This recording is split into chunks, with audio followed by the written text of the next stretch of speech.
ձեր համբերությունը թող տենց անսպառ մնա, անկեղծ ես երևի այդ նույն համբերությունը չի կարող ունենալ։ Հիմա ուզում եմ հարց տալ, տեսեք 8 տարի 8 միլիարդ դոլար պարտք է վերցրել այս իշխանությունը, բայց Գյումրիում երկրաշարժի հետևանքները վերացնելու համար մեկ նոր շենք չեն կառուցել։ Մասնավոր, այսինքն հայտնի բարերարը մի քանի շենք է կառուցել։ Պետությունը ոչ մի քայլ չի արել, զարգացման 26-ից 31 թվականն էլ մի բառ աղետի գոտու մասին չկար։ Ուղղակի բացակայում էր։ Շիրակի մարզն էլ ամենաաղքատ մարզն է։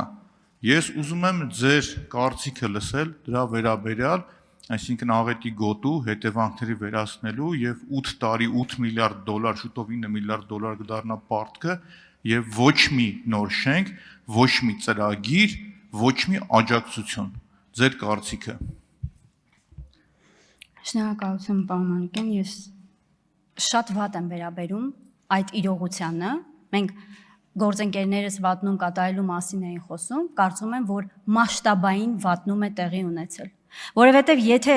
մենք 2.5 տրիլիոն պարտք ունենք, մեր երկիրը այդքան պարտք ունի, բայց օրինակ ծայրահեղ վատ խոսեցինք սոցիալական ծառայությունների մասին, մենք մեր երկրում մատերի վրա հաշված սոցիալական ծառայություններ, կենտրոններ կարող ենք տեսնել տարեցների խնամքի մասով, հոգեկան օրինակ, մի ոլորտ եմ դիտարկում, հոգեկան առողջության հետ կապված խնդիրներ ունեցող մեր համաքաղաքացիները ինչ պայմաններում են ծառայություններ ստանում, քանի շենքա ֆիզիկապես ավելացվել մեր երկրում, սոցիալական ծառայության ուղղությամբ, եթե մենք մեզ հայտարարում ենք սոցիալական պետություն եւ ասում ենք մենք հրաշալի սոցիալական ծառայություններ ենք առաջարկում։ Նույն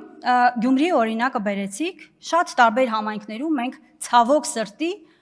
այս իրողությունների մեջ դեռ ունենք տնակներում ապրող ընտանիքներ։ Եթե օրինակ 2 միլիարդ դրամ, երբ որ մենք այստեղ անընդհատ խոսում ենք չափազանց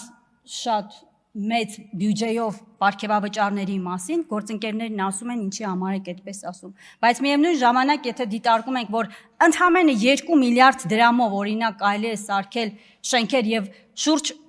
70 ընտանիքի ապահովել բնակարանով, այս իրողությունների մեջ, երբ որ մենք ունենք քաղցած, ցավոք սրտի օրինակ ունենք, որ սովամահության պայմաններում ապրող քաղաքացիներ ունենք, որ բետոնում, կիսավեր, կաթող տանիքով,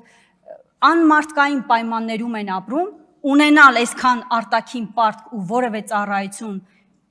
չկարողանալ հավուր պատշաճի կազմակերպել, այս սա մասշտաբային վատման մասին է խոսում։ Եվ երբ որ մենք խոսում ենք դպրոցաշինության մասին, շատ կարևոր է դպրոցաշինությունը։ Նույնիսկ ամոթ է, որ մինչև հիմա Հայաստանի Հանրապետությունում երեխան մանկապարտեզ է գնում քանդված շենքային պայմաններում կրթություն ստանալու։ Բայց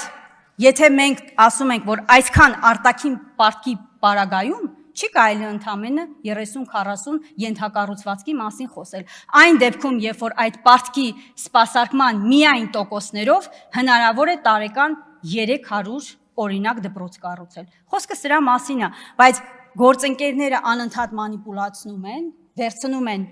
մի թեմա, դարձնում շահարկման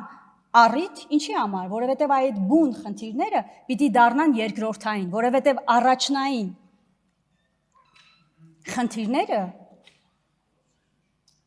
ուշադրությունից դուրս են մնում, հենց այդ պատրվակով նաև։